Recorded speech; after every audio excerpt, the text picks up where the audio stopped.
Le basketball centrafricain aujourd'hui traverse une crise structurelle. Effectivement, il y a des personnes de bonne volonté, mais il y a aussi des personnes aujourd'hui qui ne contribuent pas nécessairement au développement de cette discipline. On a un très grand problème aujourd'hui autour du basketball centrafricain, c'est un problème de ressources humaines, un problème de vision et un problème de stratégie. Le basketball centrafricain est déjà bien divisé. Si ce n'est pas la camaraderie, souvent c'est les liens de parenté, ou sinon c'est le copinage, mais jamais la compétence. Aujourd'hui, le basketball centrafricain a besoin d'un vrai leader avec des convictions et une vision pour permettre à la jeune génération qui est en train de monter de pouvoir se retrouver. Quand on parle de jeune génération, il y a la génération des personnes ou des Centrafricains binationaux, c'est-à-dire que ceux qui sont à la fois en Europe, aux États-Unis, et les Centrafricains qui sont localement dans le pays. Avec tout ce qui se passe dans le monde, la mondialisation, on voit bien qu'aujourd'hui, le basketball centrafricain n'a plus d'identité. On ne sait plus quel est le repère, on ne sait plus quel est le cap à suivre, et on ne sait toujours pas quels sont les exemples, les modèles sur lesquels les enfants doivent de nos jours s'identifier. Même si les plus belles histoires du basketball centrafricain ont été écrites de 1974 à 87-90, il demeure pas moins que derrière, on n'a pas eu une préparation pour passer le relais à une certaine génération de techniciens, de dirigeants, de joueurs. Et finalement, on n'a pas posé le cadre. Qu'est-ce que j'entends par le cadre? J'entends par là une structure qui est capable d'accompagner le développement du basketball à la fois national, mais aussi international. International, ça veut dire accompagner nos athlètes à pouvoir se frotter à tout ce qui se fait de mieux dans le basketball international afin de rendre compte à une jeunesse qui est en Centrafrique, qui est complètement détachée quelque part de ce qui se fait de mieux ailleurs. On a l'impression aujourd'hui que la jeune génération ne sait finalement pas ses limites. Elle ne connaît pas le gap, tout le travail nécessaire qu'un athlète de haut niveau doit faire pour pouvoir être performant dans un premier temps. Je parle d'abord de la performance avant de parler de l'équipe nationale. C'est deux choses différentes. Qu'est-ce qui fait qu'aujourd'hui un athlète est performant et finalement apte demain à pouvoir jouer en équipe nationale? Il faut des ingrédients mentaux, il faut des ingrédients de réflexion, il faut des ingrédients d'accompagnement. Parce que le monde tel qu'il évolue aujourd'hui ne laisse pas la place à la tergiversation. Le monde est cruel. Et tous nos athlètes aujourd'hui qui ont eu l'opportunité de sortir du pays s'en rendent bien compte et touchent bien du doigt la réalité dont je parle. Parce qu'une fois que vous êtes confronté à sortir à l'international, vous devez avoir tous les codes parce que le monde ne vous pardonne pas. Quand vous arrivez dans une équipe, eh bien c'est chacun pour soi. Il faut avoir un mental d'acier, il faut savoir quels sont vos objectifs en termes de performance, en termes de progression et surtout en termes de fin de carrière. Et malheureusement, beaucoup de nos jeunes aujourd'hui, quand ils pratiquent ce basket-là, ils n'ont aucune vision de ce qui les attend. Donc c'est pour ça que je pense qu'il faut poser un cadre, il faut une structure d'accompagnement de nos athlètes locaux et il faut une structure de détection des binationaux qui sont à l'international. Et l'international, pour moi, ce n'est pas que la France. L'international, pour moi, c'est chaque contrée du monde où se trouve un Centrafricain capable d'apporter sa pierre à l'édifice au redressement du basketball centrafricain. Le premier levier sur lequel on contribue énormément au niveau de la Ligue de Bangui, c'est en termes de compétition. On a apporté plusieurs compétitions. On avait d'abord historiquement un championnat qui était, on joue une phase aller, une phase retour et on fait des playoffs. Depuis que nous sommes arrivés, depuis février 2017, on a apporté deux choses. La première chose au niveau des garçons, c'est qu'on a rajouté la Coupe de la Ligue avec des qualifications un peu structurées à ce qui se fait un peu partout. C'est-à-dire, on fait des playoffs, on joue des finales à 2 ou 3 matchs et le meilleur, on essaye de leur apporter une discipline. Donc la première chose, c'est ça. La deuxième chose, c'est il faut savoir rendre visibles nos athlètes. Donc la Ligue a beaucoup investi dans la communication pour faire en sorte qu'elle devienne un produit, un outil marketing finalement qui peut permettre aux gens de suivre. La troisième chose, ce sont les jeunes. Pour travailler sur les jeunes, on a eu beaucoup de difficultés parce que il y a beaucoup de mauvaises mentalités, de mauvaises pratiques. Aujourd'hui, les gens ne veulent pas inscrire des jeunes dans leur catégorie de base. On essaye toujours de truander, on essaye toujours de favoriser. Et l'objectif finalement, au lieu que ça soit de former des athlètes, on ne forme plus des athlètes, mais on forme son intérêt quelque part personnel.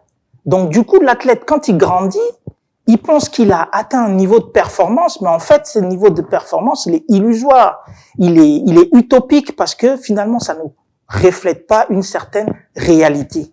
Et c'est pour ça d'ailleurs que finalement, souvent, je dis pas la plupart, quelques-uns de nos jeunes ont du mal finalement à se frotter à ce qui se fait de mieux. Donc ça, c'est le point au niveau des jeunes. Aujourd'hui, on voudrait apporter plus de choses. Je pense par exemple au basketball féminin où on a doublé le nombre de matchs entre ce qui pouvait se faire historiquement et ce qui se fait aujourd'hui. Moi, en tant que président, je mets un accent fort sur le basketball féminin et j'y tiens parce qu'aujourd'hui, on a trop donné d'importance au basketball masculin contrairement au basketball féminin. Or, le monde est en train de faire la promotion du genre. Et là, en République centrafricaine, on est complètement en retard. Donc, ma vision, c'est de dire, il faut doubler le nombre de compétitions, il faut encadrer un peu plus les jeunes, il faut former les entraîneurs, et puis, il faut les accompagner. Comment on fait tout ça? Premièrement, au niveau des jeunes, la Ligue a institué un projet qui va se lancer incessamment sous peu, dès que nous avons les autorisations de reprise d'activité, c'est le projet UBO. UBO qui veut dire Under Basketball Organization. Ça veut dire quoi? Ça veut dire une organisation spécifique pour le développement et la promotion du basketball des jeunes. Ça va consister de manière très claire, dans Bangui, d'aller faire de la détection des enfants aujourd'hui qui ne sont même pas encore arrivés au basket entre 8 ans et 16 ans. Ça, c'est la première action au niveau des jeunes. On va détecter ces enfants, on va les identifier et on va les ramener dans un cercle de travail où on va les suivre. Le but est que, sur ce projet UBO, on puisse avoir des relais locaux qui travaillent dessus et avec les experts que nous allons amener sur le terrain. Ces experts-là vont venir transmettre un savoir de basketball européen, en particulier français, slovène, yougoslave. Le basket yougoslave, c'est un peu la Yougoslavie de son ancien nom. Ça retrace un peu quelque part cette activité où on a du basketball avec une identité. Et aujourd'hui, nos jeunes ont besoin de cette identité-là pour pouvoir progresser. Donc là, le but, c'est démarrer UBO, détecter ces jeunes qui sont pas aujourd'hui dans la sphère du basket, et nous, au niveau du championnat des jeunes, de repérer quelques de ces jeunes pour pouvoir regrouper ces jeunes-là et les suivre semaine après semaine, même si ils ne sont pas entièrement focalisés sur les clubs, mais ils peuvent repartir dans leurs clubs respectifs. Mais chaque fois qu'il y a une détection qui est faite, un regroupement qui est fait, ces jeunes-là sont là. Et ça va nous permettre de former ces jeunes entre 8 et 14 ans à pouvoir préparer la relève. Parce qu'aujourd'hui, on voit bien que nous, au sein de la Ligue de Bangui, on a besoin d'avoir un championnat performant. Pour avoir un championnat performant, il faut préparer la relève parce que les joueurs qui jouent actuellement, une bonne partie va bientôt arrêter. Donc il faut que nous, en termes de stratégie de notre produit qu'on appelle la Ligue de basketball de Bangui, il faudrait qu'on y apporte quelque chose. Donc on a beaucoup travaillé sur la communication extérieure. On commence à travailler sur les leviers des compétitions et l'autre volet qui va arriver et sur lequel on doit encore se parler avec les clubs et autres, c'est mettre en place des divisions dans notre championnat. Il faut une deuxième, voire une troisième division pour permettre aux clubs de jouer un peu plus. Parce qu'aujourd'hui, on a une ligue de basketball, pour moi, qui est encore trop élitiste. Parce que les gamins qui quittent aujourd'hui la catégorie junior, quand vous prenez peut-être 120 gamins qui passent senior sur une année, finalement, il y en a que 10 à 15% qui vont réellement jouer le championnat. Et les autres gamins, on les perd quelque part. Ils repartent dans la nature et il n'y a pas de structure d'accompagnement. On leur offre pas une possibilité de pouvoir s'exprimer.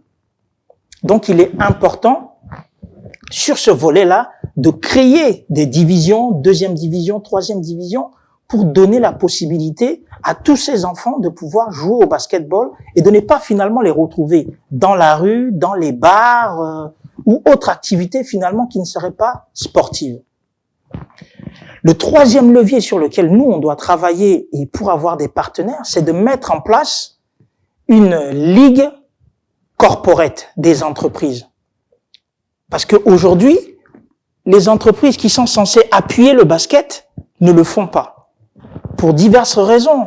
Peut-être qu'il y a eu jadis des mauvaises expériences et autres. Je ne suis pas là pour juger. Mais moi, je pense que si on met une ligue corporate, ces entreprises aujourd'hui qui sont dans le pays, qui font partie du JICA ou de l'UFNP, peuvent aujourd'hui revenir et être des acteurs du développement du basket.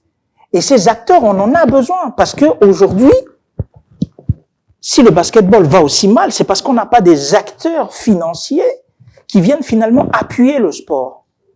Et pour ça, ça devrait être le cheval de bataille du ministre, avec le ministre des Finances, pour créer les biais qui va finalement permettre à ces entreprises, chaque fois qu'elles vont sponsoriser un club, une ligue, un championnat, qui puissent avoir des facilités de défiscalisation, parce que même s'il y a cet aspect philanthropique qui est là, il n'en demeure pas moins que chaque entreprise veut d'abord et avant tout gagner de l'argent.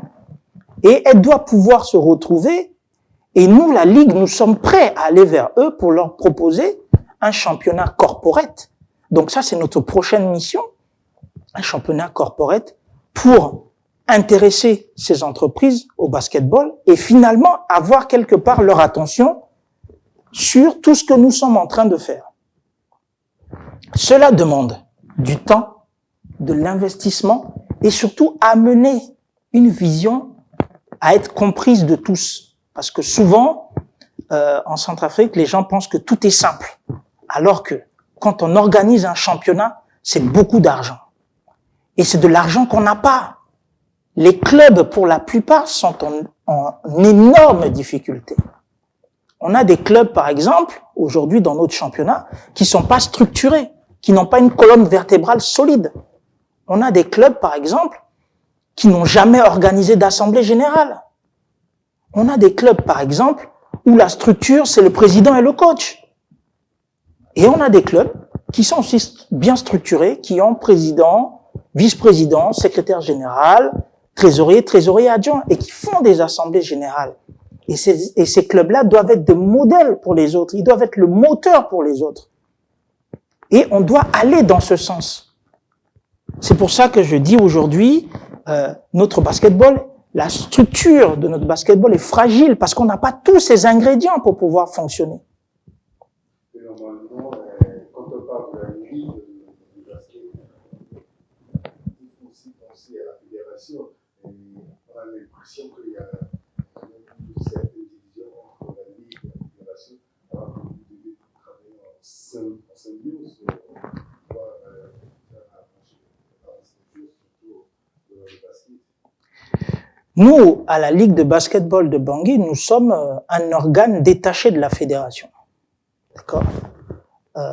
Quand le nouveau bureau a été élu et que nous sommes arrivés en février 2017, l'idée était de dire, le nouveau bureau fédéral qui a été mis en place puisse quelque part présenter un programme et un plan d'action pour les 4 prochaines années. Moi, en tant que président de la Ligue et mes équipes, parce qu'on parle en groupe, en collectif, nous n'avons jamais reçu un plan d'action. Mais nous, au niveau de la Ligue, ce que les gens doivent comprendre, c'est que nous, on gère le quotidien du basketball centrafricain. Si aujourd'hui on parle de basketball en Centrafrique, c'est parce que la Ligue majeure de basketball de Bangui existe et fait en sorte que le basketball continue d'exister. Nous investissons nos propres deniers dans cette discipline. Et ça passe par quoi? Ça passe par l'appui au club, ça passe par les cagnottes que nous mettons pour les finales, ça passe par le paiement des arbitres, ça passe par équiper les clubs. De temps en temps, on peut apporter des appuis, on peut aider dans la formation, mais on a un problème, comme je disais tantôt, on a un problème de ressources humaines. On a un problème de ressources humaines, ce qui fait que les programmes aujourd'hui, tant que nous l'avons pas, c'est difficile. Normalement, il est du devoir de la fédération de pouvoir présenter, dire mon bureau est élu, voilà mon plan d'action sur 4 ans, et voilà comment on va décliner ce plan d'action année après année. Et voilà les indicateurs clés de performance qui vont me permettre d'évaluer mon programme que j'ai mis année après année. Sauf que toutes nos demandes, dans ce sens, ont été souvent prises pour des attaques. Alors que c'est leur rôle de pouvoir dire, nous, ce qu'on veut développer dans le basketball, c'est voilà la direction et voilà ce qu'on veut faire. Et à ce moment-là, on s'associe, on discute, et s'ils ont des difficultés à pouvoir monter les projets ou à pouvoir faire un certain nombre de choses, mais nous, à la Ligue, on a la compétence, donc on peut les accompagner, on peut les aider dans ce sens. Nous, à la Ligue, quand la fédération a débuté, au début, la fédération avait des problèmes pour avoir des ballons, des tables de coaching et tout ça. Moi, en tant que président de club et président de ligue, j'ai donné du matériel à la fédération. Donc, on peut pas dire que les clubs ou la ligue n'a jamais aidé la fédération. Non, nous aidons continuellement la fédération, puisque nous faisons en sorte que on puisse dire que le basketball, finalement, se joue en Centrafrique. Ce qui a manqué sur ces 4 dernières années, ce n'est pas un problème de personne. J'arrête tout le monde sur cette problématique. Ce n'est pas un problème de personne. C'est un problème de vision. C'est un problème de stratégie. Et puis, c'est un problème de transparence. De nos jours, on ne peut plus fonctionner comme on fonctionnait il y a 10, 15 ans, 20 ans. On ne gère plus une fédération comme une boutique de quartier. Et on ne gère plus une fédération aujourd'hui comme une boutique de quartier. De nos jours, il faudrait faire les choses dans les règles de l'art. Et c'est comme ça que les partenaires qui vont revenir au basket via cette ligue corporate vont se sentir quelque part impliqués en disant « Oui, j'ai envie de venir travailler avec ces acteurs parce qu'ils sont transparents, parce qu'ils font les choses dans les règles de l'art, parce qu'ils font des assemblées générales, parce qu'ils sont clairs dans leur documentation, parce qu'ils sont clairs dans leur vision. » On sent qu'il y a du fond. Mais quand vous discutez avec vos interlocuteurs, vos acteurs, et qu'il n'y a pas de vision, et que la seule vision du basketball centrafricain, c'est la sortie internationale, moi je pense qu'il y a une erreur. Et pendant des années, on a fait croire aux gens que c'est un problème de personne. Non, pour moi, c'est pas un problème de personne. Il y a d'abord un réel problème de compétence en la matière. Parce que les gens sont arrivés sans vision. Et bien forcément, il y a un électrochoc qui se fait entre quelqu'un qui est en quête de vision et qui a une stratégie, et celui qui arrive, qui n'a pas de stratégie, et dans la seule stratégie, c'est que les voyages. Personne, je dis bien, personne ne refuse, encore une fois, le fait que l'équipe nationale centrafricaine doit sortir. Mais cette sortie doit être accompagnée par une stratégie, une vision. En 4 ans, moi, j'ai pas vu de vision. Après, c'est pas à moi seul de juger. Les présidents de clubs, les présidents de ligue prendront le temps, bien évidemment, d'analyser dans les détails si en 4 ans, la République centrafricaine avec cette fédération et ce bureau fédéral ont pu présenter une stratégie, un cap à suivre et qui nous ont permis d'aller de l'avant. De mon point de vue aujourd'hui, c'est un cuisant échec. Mais c'est un point de vue personnel. Maintenant, je laisse la responsabilité et la charge à tout un chacun d'avoir un avis. Et je donnerai le mien au moment opportun si on me donne l'opportunité de m'exprimer. Mais pour nous, le véritable problème aujourd'hui, c'est un problème de vision, un problème de stratégie et en dernier lieu, un réel problème de compétence.